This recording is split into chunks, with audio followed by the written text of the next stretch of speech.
Bueno, un poquito relacionado a lo que nos ha pedido Nilda que le colaboremos, hemos traído un caso, uno de tantos que atiende el servicio de emergencia 107.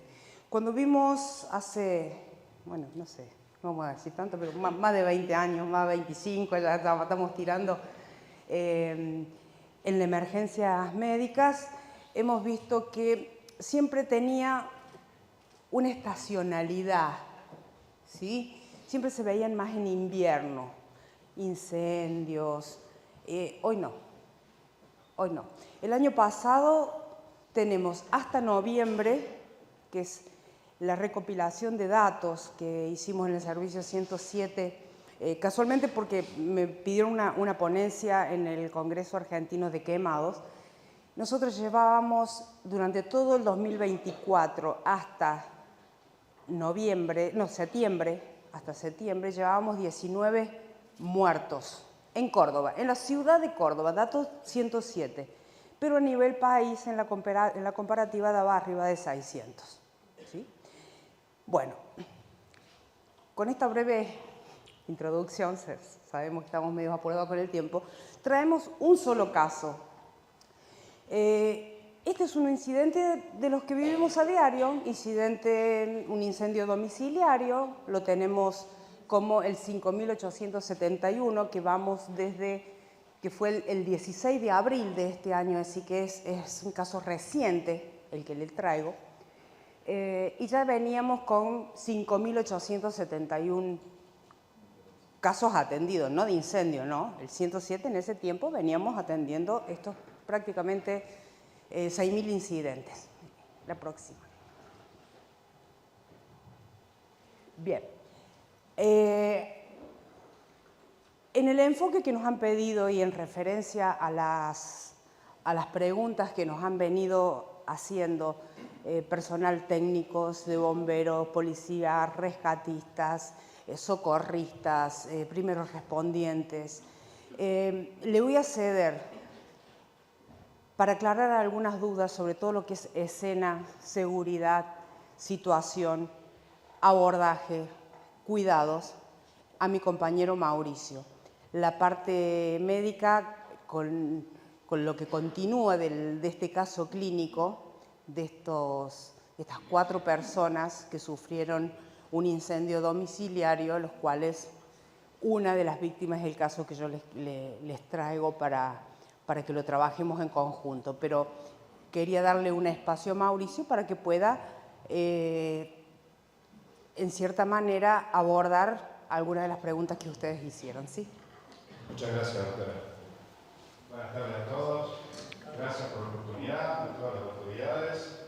Cuando abordamos la escena de emergencia, la abordamos desde el antes, el durante y el después. Muchos manuales hospitalarios arrancan así, ¿cierto? Bien. Nosotros, aparte de ese abordaje sencillo, ¿sí?, desarrollamos las 9 fases de la emergencia. Eso también lo proponen los manuales de la asistencia extrahospitalaria. Sabemos que la fase 1 de la preparación lo podemos tomar desde que tomamos la guardia, pero lo podemos tomar desde el proceso formativo. Nosotros lo vamos a tomar desde el caso. Entonces, tomar la guardia implica verificar que todos los elementos dentro de la unidad estén en condiciones. Y cuando hablamos todos los elementos, no solamente los que van dirigidos a la asistencia del paciente, sino que también todos los elementos asociados a la unidad, como desde el punto de vista del vehículo. El vehículo funciona. Recuerden ustedes que los elementos se rompen cuando los utilizamos. ¿Y cuando los utilizamos? Cuando estamos en una situación con altos niveles de estrés. Esos altos niveles de estrés, que es a donde sale la destreza del profesional y a donde empezamos a controlar esa emocionalidad para poder tener el control de la unidad y trabajar desde el desarrollo del manejo defensivo, también va de la mano de qué equipamiento tengo, no solamente desde el punto de vista médico, sino que desde el punto de vista mecánico. El vehículo está en condiciones y de ahí paso a la parte de atrás de la asistencia y de la atención. Posiblemente eso lo hacemos todo de manera intuitiva cuando tomamos la guardia. Mentira, vamos a desayunar, compramos los criollos, nos sentamos y al último revisamos la ambulancia. No nos charlemos. Bueno, debería ser lo primero que nosotros hacemos, ¿sí? Es comprobar que lo que tenemos realmente funciona para poder levantar la mano en tiempo y forma y decir, esto no está funcionando, no tengo oxígeno, el desfibrilador no tiene batería, el electro no anda y no tengo nada en el botiquín. O sí, está todo perfecto porque mis compañeros salientes de la guardia me dejaron todo impecable. Pasa siempre, ¿no es cierto? ¿Por qué esa cara? Bien, entonces, fase 1, preparación. Fase 2, respuesta. ¿Sí? Fase 3, acceso. Fase 4, comienza la evaluación del paciente, que no quiere decir que yo abordo al paciente para atenderlo. Ya lo vamos a ir desmenuzando rápidamente. La fase 5 de tratamiento, fase 6, rescate, 7, traslado, 8, transporte y fase 9, disponibilidad. Estar disponibles para la próxima salida. Nosotros nos vamos a abocar a esa primera acción que generamos cuando estamos de guardia, que es recibir la llamada. ¿Sí? Tenemos del otro lado una unidad de gestión de llamada que hay que prestarle atención a la unidad de gestión de llamada. No es un telefonista, es un operador de emergencia, es una persona que tiene que tener una escucha activa, tiene que tener un desarrollo auditivo de lo que sucede en el lugar perfecto. No solamente escucha, ¿sí?, los epítetos de vengan rápido, no solamente escucha cuando se acuerdan del árbol genealógico de todo del operador, sino que además también tiene que escuchar qué pasa por detrás. Y en el qué pasa por detrás, en el qué sucede, sale el valor agregado ¿para quién? Para la tripulación. ¿Sí? Escucho ruidos, escucho explosiones, escucho incendios, escucho disparos. ¿Sí? Cada vez ustedes están viendo más en las redes sociales tiradores activos, explosiones, incidentes con víctimas múltiples, aviones que se caen. Y todo eso, ¿sí?, tiene una connotación que es súper importante en esa parte donde el operador telefónico tiene que comenzar a recabar datos para empezar a que el sistema, esa cadena, ese tren sanitario empiece a rodar. Esa cadena de recursos físicos y humanos puedan comenzar a trabajar. Nosotros tomamos la llamada, tomamos la asistencia y ¿qué nos dicen? Bueno, móvil 1, QTH, tal lado. ¿No es así? Bien. Y después, bueno, ¿pero qué pasó ahí? ¿Qué sucede? ¿Qué vamos a ver? ¿Sí? Y empezamos a hilvanar ese cálculo a primera vista que hace que nosotros nos empecemos a preguntar si los equipos que tenemos arriba de la unidad se asocian a lo que voy a ver.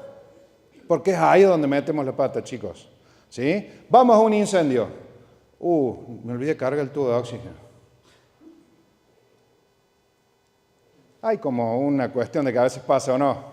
¿Sí? Pero a mi compañero, a mí nunca me pasó. ¿Sí? Me contaron. La famosa frase de me contaron.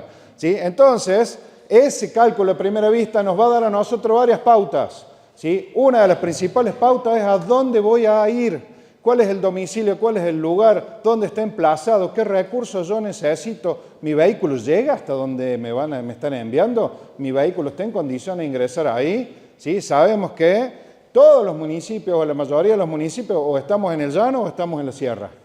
¿Sí? ¿O no? Bien, ¿es lo mismo el llano que la sierra?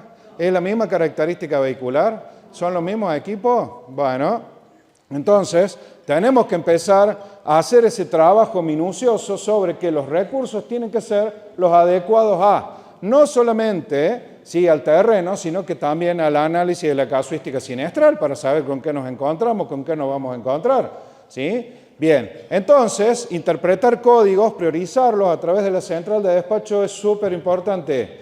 Luego, conducir. Y conducir, ¿sí?, tiene una destreza que se denomina, ¿sí?, manejo defensivo. El manejo defensivo va asociado con el entrenamiento del operador de unidades de emergencia extrahospitalarias.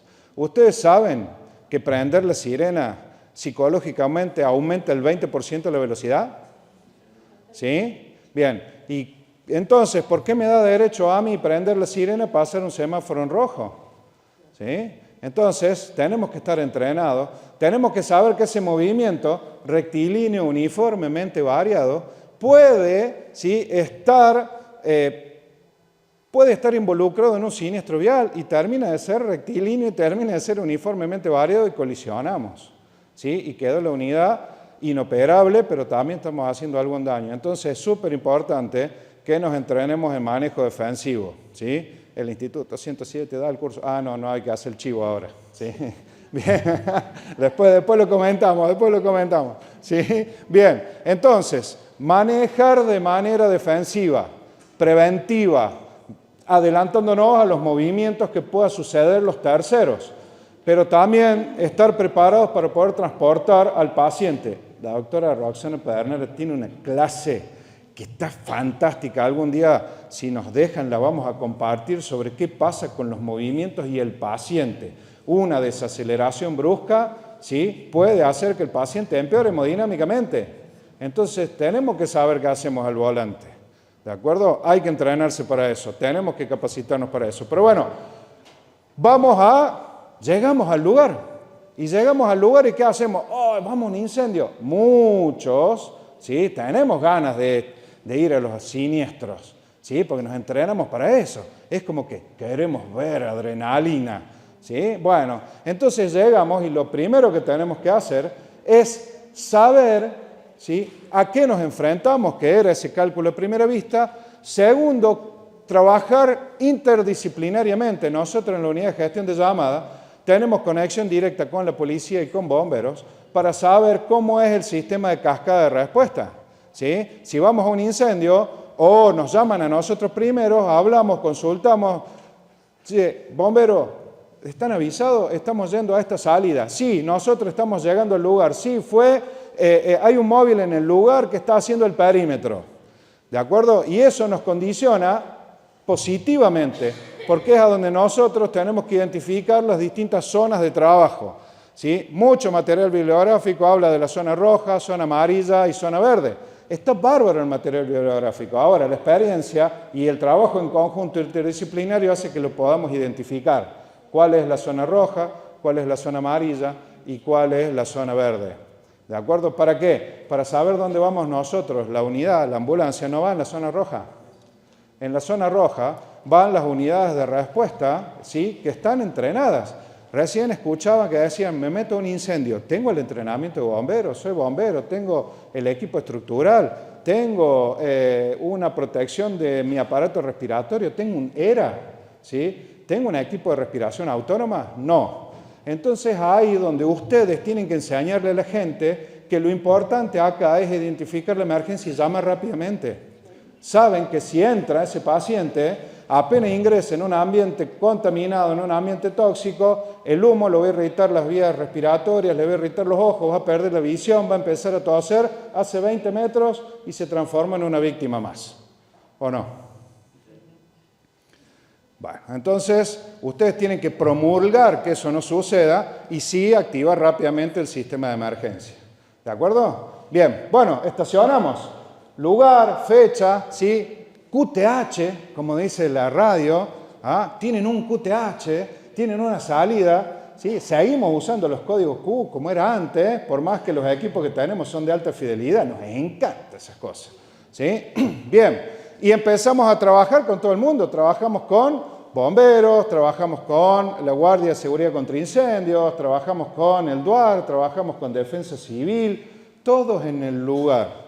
Ahora, ¿a dónde nos ubicamos nosotros de manera segura? Tiene que ser una pregunta que se asocia al trabajo en conjunto con. Nosotros no podemos estar al lado, ¿sí?, del incendio. Al lado del incendio van a estar las autobombas. Nosotros vamos a estar en la zona amarilla. Bueno, listo, nos venimos a la esquina, ¿sí? Nos venimos a la esquina donde sucede el siniestro, nos quedamos ahí y armamos nuestra zona de triage. Le decimos a la unidad de víctimas múltiples que tiene que llegar al lugar porque inicialmente nos dijeron que había 4 víctimas. Ya después la doctora nos contará cómo se clasifican y qué vimos y cuál era el paciente. Pero esa información me la dio el call center. Excelente lo que dijeron recién. Che, el vecino es el que entra primero y por ahí se inmola el vecino y quiere salvar, ¿sí?, quiere entrar y quiere ayudar. Todos tenemos ese concepto de ayuda. Bueno, hay que controlarlo y entrenarlo para que la ayuda sea efectiva y no tengamos una víctima más. ¿Ok? Y de ahí surge que el perímetro, ¿sí?, será el perímetro preventivo que lo hará Defensa Civil y que nos planteará, che, de esta línea para acá no ingresa nadie, de esta línea para allá tampoco pasa nadie y gestionará y nos ayudará a gestionar más recursos. ¿Sí? Entonces, esto de las acciones interdisciplinarias las tenemos que hacer todos. Pero ¿qué pasa? A veces sucede que solamente esto lo saben los jefes. ¿Sí? Nosotros tenemos que trabajar para que la primera línea que llegue al lugar sepa que nos tenemos que comunicar. ¿Sí? Que nos tenemos que sentar con el director de Defensa Civil y decirle, director, yo necesito que los chicos cuando lleguen al lugar hagan esto. ¿Sí? Y ustedes también tienen que conectarse con policías, con bomberos. Che, si llegamos al lugar, ¿cómo hacemos? Nos ha pasado esa experiencia con la unidad de víctimas múltiples, trabajar con el DUAR. Ya estamos haciendo capacitaciones en conjunto. ¿Sí? ¿Para qué? Para que cuando lleguemos a la escena todos estemos coordinados. Ustedes tienen que hacer lo mismo. Exactamente lo mismo. ¿Sí? Hablar, coordinarse para que la respuesta sea organizada. ¿Sí? Y recuerden que nosotros cuando hacemos un cálculo de primera vista y nos dicen un incendio, ya nomás los que son bomberos ya están haciendo el triángulo del fuego en la cabeza, ya el tetraedro del fuego ya se lo están armando. Entonces dice, ¿qué es lo que sostiene la combustión completa, incompleta? ¿Cuáles son los gases que voy a encontrar ahí? ¿Sí? Y ya sabemos que hoy el taller es de monóxido, pero sabemos que en una casa no solamente hay un papel, una maderita, tenemos el tele, tenemos sillones, entonces empiezan a aparecer un montón de otros gases que a grandes rasgos lo vamos a dividir en los tóxicos y los venenosos. ¿Sí? Decían, vamos a gatas. Sí, hay que enseñar a salir de un incendio, no a entrar, a salir a gatas. ¿Por qué? Porque el humo tóxico está arriba y el gas venenoso, ¿sí?, está a nivel del piso. ¿Sí? Densidades de los gases, uno más pesado, el otro más liviano. ¿Sí? No nos vamos a meter, si no, no nos vamos más. ¿Ah? Pero hay una hermosa clase de eso. ¿Ok? Entonces, fíjense todo lo que podamos encontrar ahí, todo lo que vamos a encontrar producto de la combustión, ya sea completa o incompleta. ¿Sí? Y esa conjunción de materiales que hacen que tengamos una silla plástica, antes eran de madera, hace que tengamos un sillón súper cómodo que encima es eléctrico y nos masajea. ¿Sí? Y eso en un incendio todo tiene que ver. Ni hablar de las características del lugar. ¿Sí? ¿Es una casa? ¿Es un domicilio? ¿Quieren que les cuente brevemente lo que nos pasó hace unos años? Nos dijeron, hay un incendio y hay una explosión en Alta Córdoba. ¿Se acuerdan? ¿Sí? Bueno, era un depósito que no estaba clasificado como depósito. Nos encontramos con un montón de cosas, ¿sí?, para poder trabajar y en ese momento, ¿sí?, tuvimos que hacer un montón de zonas, ver de dónde venía el viento, cómo estacionar en el lugar, ver qué pasaba con los otros sistemas de emergencia, y eso nos llevó a que el aprendizaje es la base para que nos cuidemos nosotros primero y después el paciente. Tenemos que aprender cómo, ¿sí?, administrarnos en una escena de una emergencia. Bueno, alguna lista de los gases, ¿sí?, que vamos a encontrar un incendio para que los tengan como referencia. ¿Sí? ¿Cómo venimos? ¿Bien? ¿Sí? ¿Dudas hasta acá? ¿No? ¿Preguntas? ¿Sí? Bien, buenísimo. Miren, la propuesta sencilla es, tenemos el gas, dónde se genera, ¿sí?, y cuál es el origen de ese gas. Dijimos monóxido de carbono, que está prácticamente en todos los incendios y es el producto de la combustión incompleta. ¿Sí? ¿De qué? De madera, papel, plásticos, tejidos. Pero después tenemos dióxido de carbono, cianuros, ¿sí?, ácido clorhídrico, fosgenos. ¿Sí? Entonces, prestémosle atención que no es solamente, ¿sí?, la intervención, el paciente, che, viene caminando. ¿Cuántas veces lo escucharon eso? ¿O no? Viene caminando, está re bien. ¿Sí? Todo negro en las narinas, todos los pelos quemados, chamuscados. Tenemos que mirar más allá. Me hacen un montón de caras, los chicos. ¿Ok? Entonces, no nos vamos más de acá. 9 fases, etapas delante del durante, estacionamiento en la escena, seguridad, comunicación y coordinación entre todos los actores de la escena de la emergencia, estacionar en el lugar seguro. ¿Sí? Recuerden que los bomberos son los que sacan a la víctima del lugar. Es súper importante porque tienen los equipos ERA, tienen los equipos ¿sí? De protección, tienen sus chaquetones, trajes, etcétera. No nos metamos nosotros, yo me meto un incendio con esta campera, me la tienen que sacar con una espátula, chicos, de la campera. ¿Sí? Me voy a incendiar, me voy a prender fuego, no puedo ingresar con este equipo, tengo que tener el equipo adecuado. ¿De acuerdo? Bien, buenísimo. Bien, bueno, le quería dar ese pantallazo, ahora le doy el paso a la doctora Pedernera, que vamos a empezar a trabajar sobre las víctimas que nos cita el caso de hoy. Gracias. Está apurando un poco el tiempo, ¿sí? Tenemos que hacer la parte práctica. Un breve resumen de lo que pasó en este incidente, este incendio en la calle Esposos Curíes, una vivienda particular. Había 4 víctimas, las 4 fueron asistidas por el 107 y solamente una de ellas fue trasladada, ¿sí? Las 4 víctimas eran un masculino de 60, trasladado al hospital de urgencias, una femenina de 64, que no revestía signos ni síntomas, quedó con controles vitales en el domicilio, igual que la otra femenina de 62 años, y un niño de 4 años que no lo pudimos valorar porque fue rápidamente trasladado por los vecinos al hospital de niños, ¿sí? Nosotros vamos a hacer hincapié en este paciente de 60 años, que es el que nosotros trasladamos. Para definir y darle prioridad, utilizamos una clasificación de heridos, ¿no? Eso es el triage, que es una clasificación basado en la probabilidad de sobrevida, ¿sí? Que en el caso de quemados empieza a variar y hay distintos tipos de triage, que encantada vengo cuando quieran a que hablemos de clasificación de víctimas múltiples, ¿sí? Clasificación de heridos en víctimas múltiples basado en la probabilidad de sobrevida, ya sea para bomberos, personal médico y las últimas tendencias que han variado muchísimo, muchísimo a lo que hacíamos hace 5 años atrás nomás, ¿sí? Bien, ¿qué nos refiere este paciente de 60 años? Dice, yo salí solo del lugar. Ajá, bien, ¿cuánto tiempo estuvo usted ahí? Y más o menos media hora. Aparentemente empezó con un enchufe y se empezaron a quemar las cosas. Agarró la cortina, agarró una silla, ropa que había en la silla, un colchón. Y bueno, la cuestión que él dice que más o menos 60 minutos y él se autoevacúa y autoevacúa a su familia. Por lo tanto, cuando nosotros llegamos, no he ido yo en la ambulancia, esto es un caso de compañeros que he hecho la recopilación de datos, de las historias clínicas y esas cosas, y he hablado con ellos. ¿Es el que sale caminando? No, dice, yo estoy bien. Y sale con la nariz negra, las cejas chamuscadas, ¿sí? Y cuando nosotros ya sabemos que ha habido 60 minutos de exposición y lo vemos con hollín en la cara, ya ahí ya tenemos que saber que el panorama no pinta muy bien, ¿no?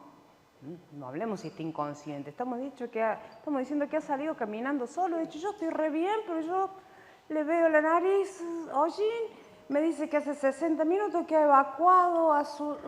Y a mí ya me deja pensando. Pero, si bien estamos hablando puntualmente de intoxicación por monóxido, nosotros hablamos de intoxicación por humo, ¿sí? Entonces, es muy raro que en el 107 vayan a encontrar intoxicación por monóxido como diagnóstico. Nosotros hacemos intoxicación por humo, ¿sí?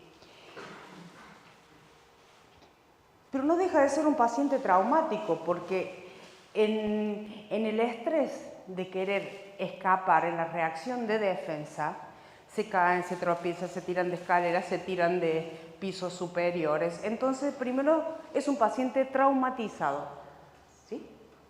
Después puede estar intoxicado, después puede tener miles de cosas. Es traumatizado hasta que se demuestre lo contrario, ¿ah? Porque hay ondas expansivas no solamente se puede caer de una escalera, sino que una explosión genera 5 tipos de lesiones. Están hablando de 7 inclusive, de lo que producen el trauma de los distintos tipos de energía que desprende una explosión. ¿Sí? Mecánica, química. Otro tema, cuando quieran lo hablamos con más tiempo. ¿Sí? En esas caídas, en esos traumas, podemos encontrar hemorragias exsanguinantes. ¿Qué lo va a matar al paciente? Una hemorragia exsanguinante. ¿Se acuerdan cuando antes hablábamos del A, B, C, D? Ya hace unos cuantos años se agregó la X. La X es identificar y cohibir rápidamente los sitios de hemorragia. Para eso hay técnicas. Sabemos que el 90%, 95% se cohíben con presión directa, pero hay otras que necesitan el uso de torniquetes. ¿Sí? Y acá volvemos a, si queremos otro día nos juntamos a hablar de control de hemorragia, de blending y todo lo que quieran. Porque el torniquete pasó de usarse torniquete mansalva, después pasó a ser mala palabra. Hoy volvemos a estar en el auge del torniquete y empiezan a salir actualizaciones, sí.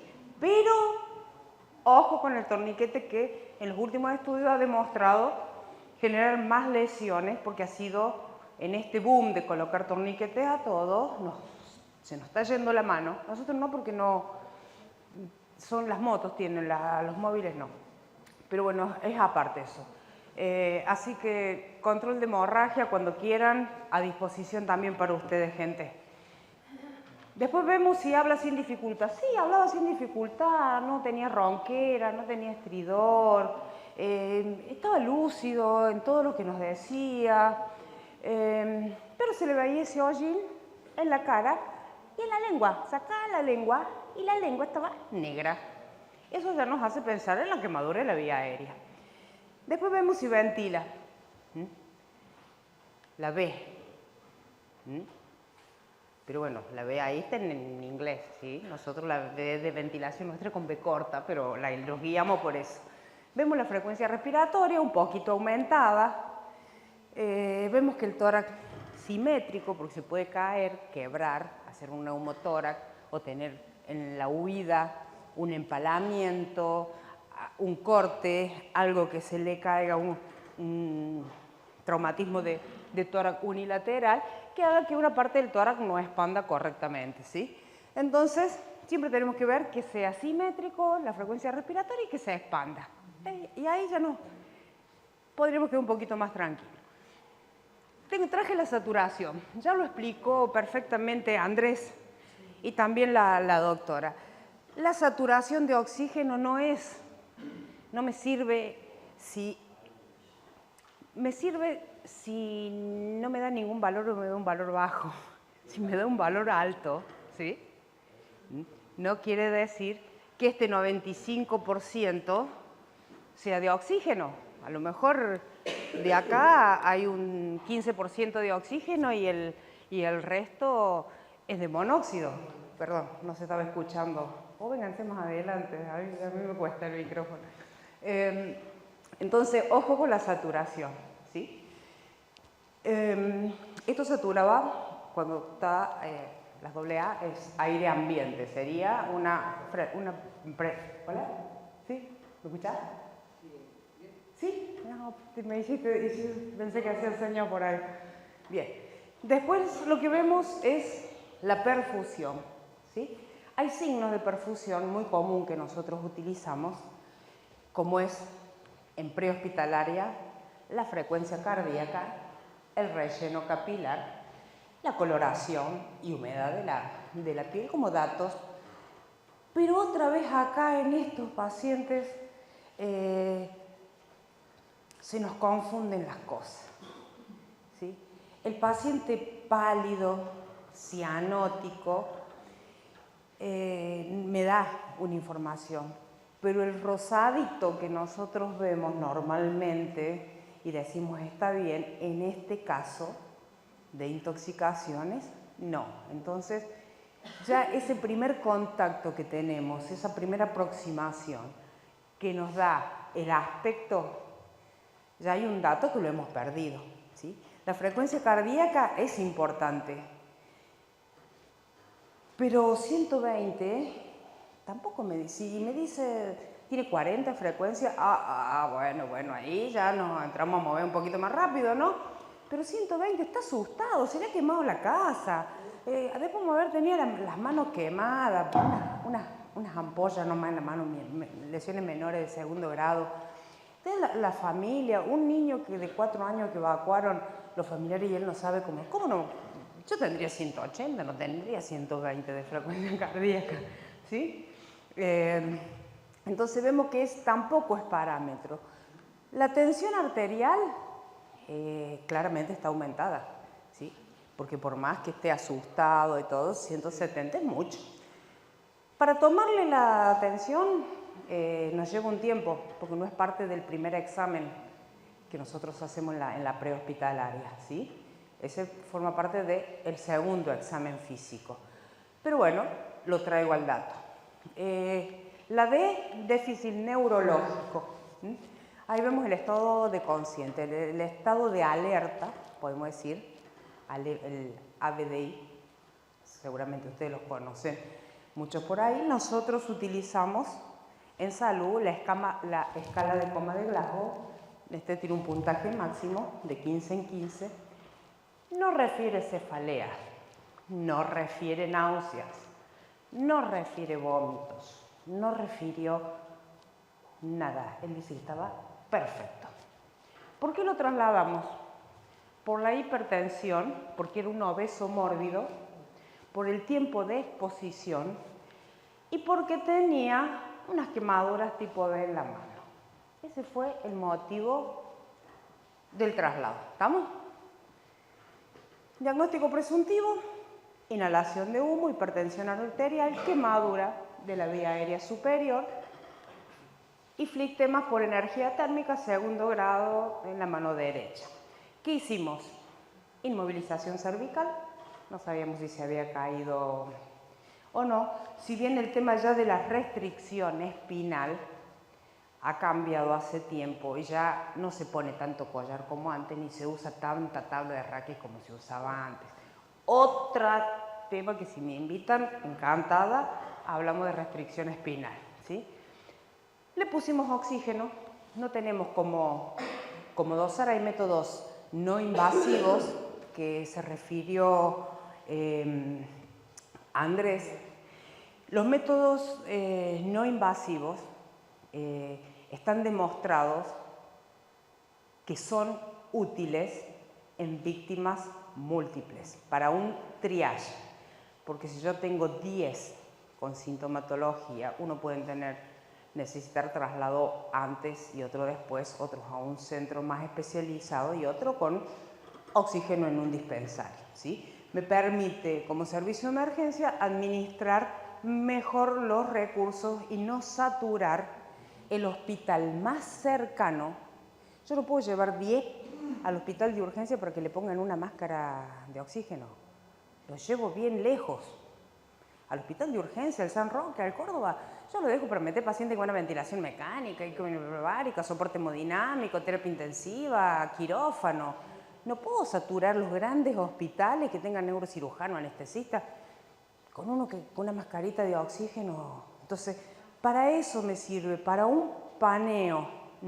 Lo hemos visto en Colombia, lo he visto en México, Barcelona lo usa ya de hace muchos años y lo usa como eso, ¿sí?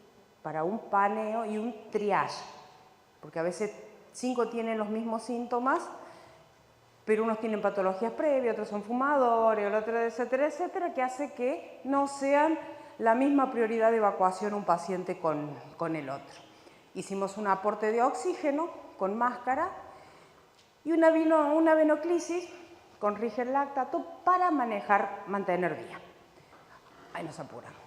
Cuando ingresa al hospital no refiere, quiere decir que no los tenga, ¿no?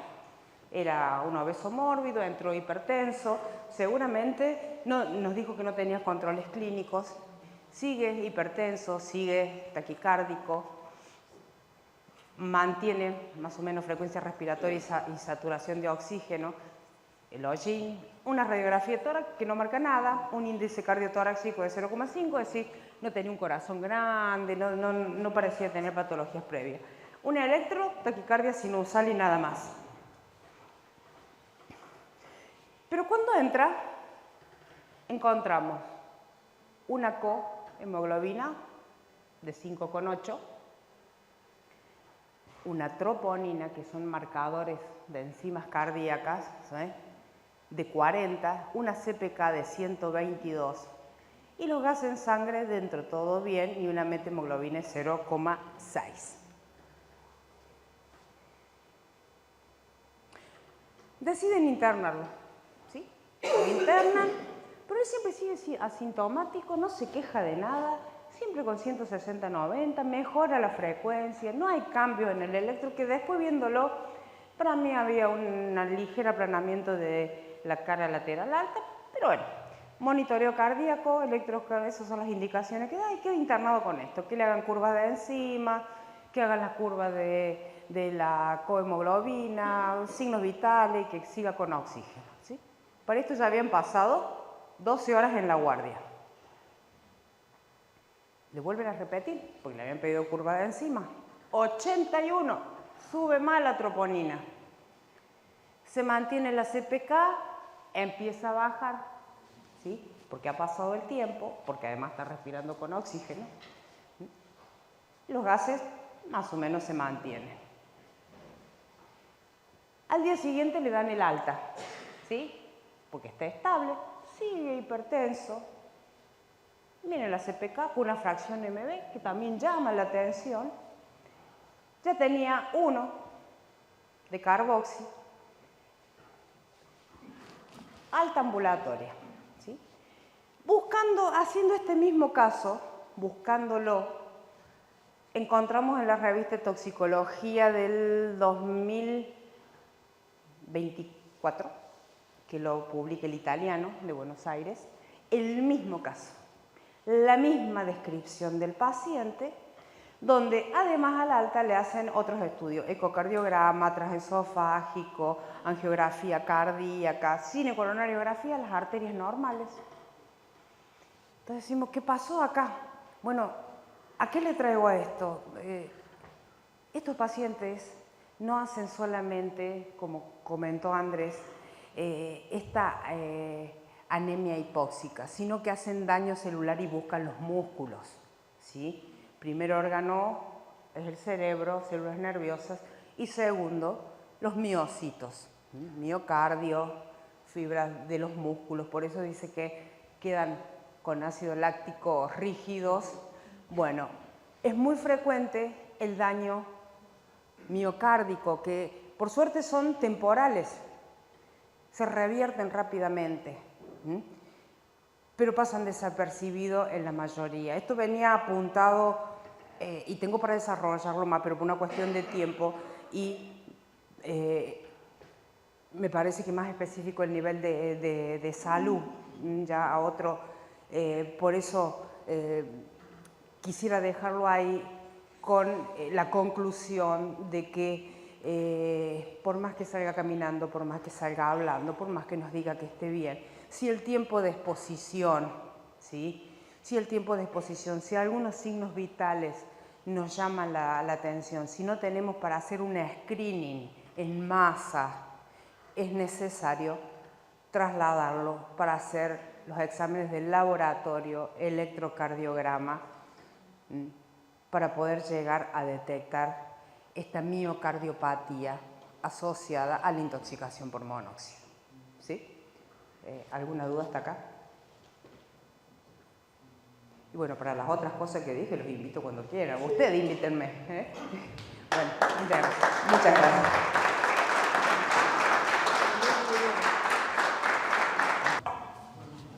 Buenas tardes a todos.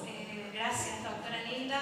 Es un privilegio estar acá y con muchos de ustedes hemos compartido terreno en defensa civil, en accidentes, en el simulacro de accidentes aeroportuarios, en bomberos. He tenido el privilegio y ahora desde la parte de higiene y seguridad. Y este video lo compartimos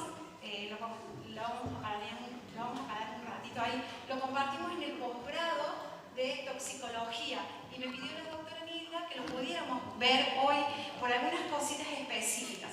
Por ejemplo, porque vamos a ir haciendo algunas paradas en este video y vamos a ver entre todos, a ver cuál fue el error o qué harían ustedes. Vamos a ir haciendo unas pequeñas paradas.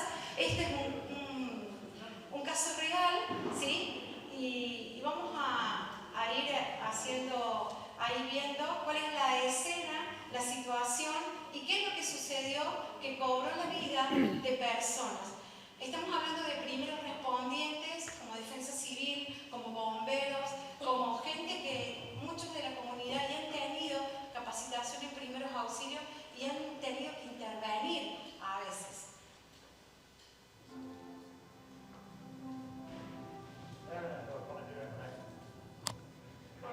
Miren el tiempo arriba.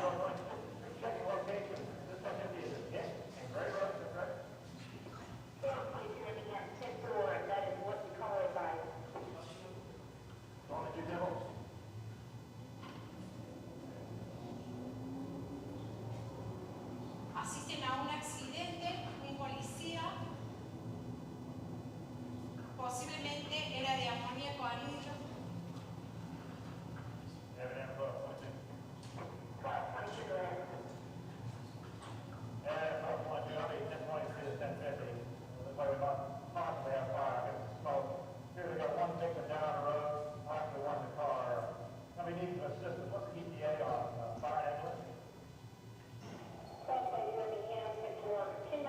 Ahí vemos la situación, una persona en el piso, no se mueve, vapores, posiblemente tóxicos.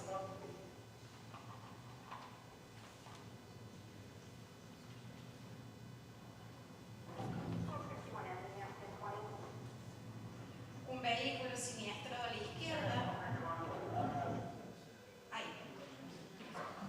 ¿Qué pasó ahí?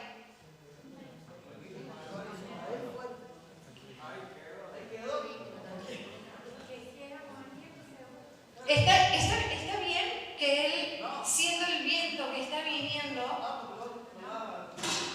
Hablen, chicos, sí. ¿Me escuchan? Exactamente. Bueno, ahí hay un punto. En este video no se ve, pero sobre la derecha hay un camión en el cual ha volcado y tiene la identificación de la placa 1. ¿Qué podemos hacer con la identificación de la placa 1? Levante la mano de una vez.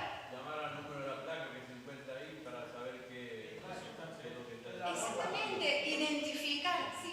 Sí, me parece que antes de identificar, al ver solamente la neblina, mantener la distancia a 200 metros mínimo. Me parece que hay una distancia considerable por el solo hecho que se observa que es un gas. Y la persona calificada para bomberos ya verá de qué sustancia se trata, pero bajo ningún caso debería haber llegado ahí. Exactamente. Primero, la situación, la escena en general. Ver la escena en general en su contexto, la distancia, el viento, ¿de dónde venía el viento? ¿Sí? Y entró directamente. Si ustedes van a ver en el tiempo, ahí tenemos 13 segundos, 40, 13 segundos. Sigamos. La víctima está en el suelo. Y ahí él se acerca. Empieza a toser.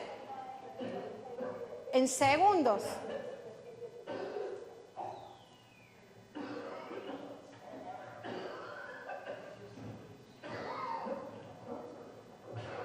El micrófono que él tiene está puesto en su camisa. Por eso, ahí dejó de toser. En el segundo 39. Este amoníaco no tiene agua.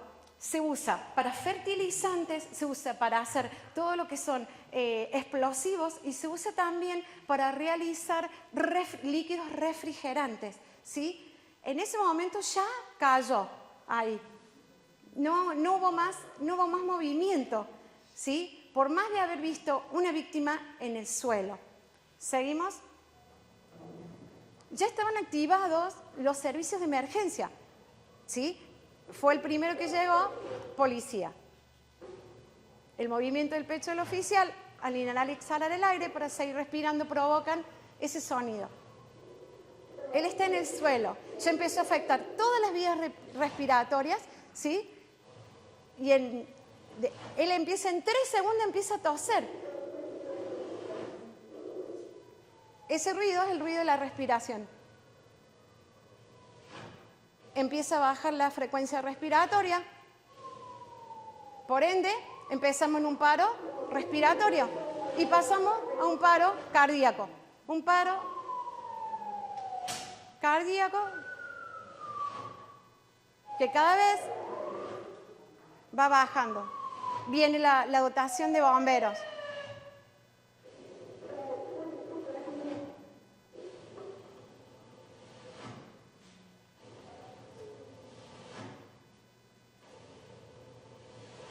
Ahí. ¿Vieron? ¿Está bien eso? Esa actuación que hicieron los bomberos? Está bien por el viento que viene, pero está muy cerca, en caso de explosión, para mí no está bien. Exactamente, eso es un punto. Pero fíjense que no se acercaron directamente. ¿Por qué? No se ve bien en el video, bien claro, pero vienen con los ERA, con los equipos de respiración autónoma. Seguimos. Ahí se ve un poquito más el video.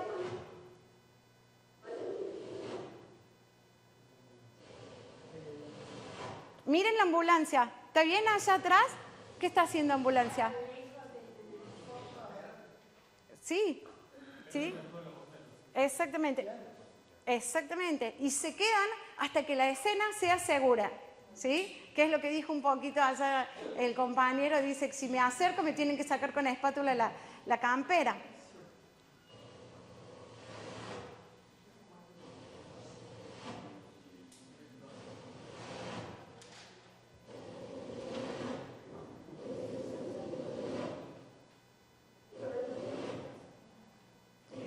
El trabajo de equipo es fundamental.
No se ven muy claritas las imágenes, pero ahí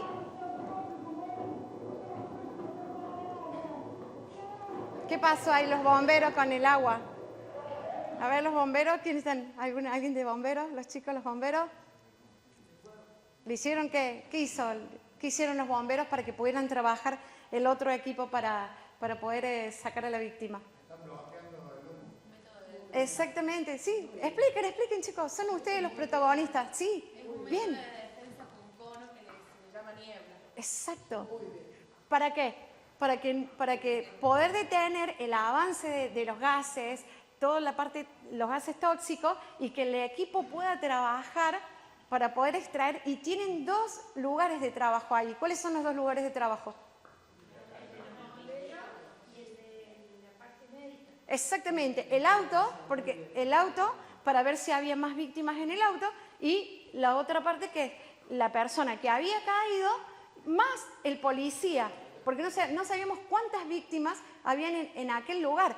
No se ve en el video, pero saben que la ambulancia se coloca ya para poder salir en un corredor sanitario. O sea, directamente es muy importante cuando se estaciona la ambulancia, ¿sí? De ya poder Todo el equipo es importante, desde aquellos que están en la parte vial para asegurar la escena, aquellos que están manejando el tránsito, la parte de defensa civil en hacer los perímetros, los médicos, los bomberos, todos trabajamos en conjunto. Es muy importante y respetarnos y el primero que llegó pasar el informe para poder dar una respuesta adecuada, ¿sí?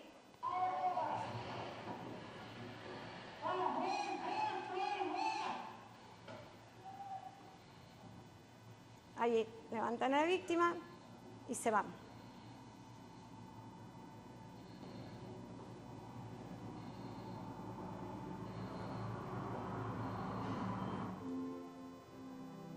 Ahí nada más.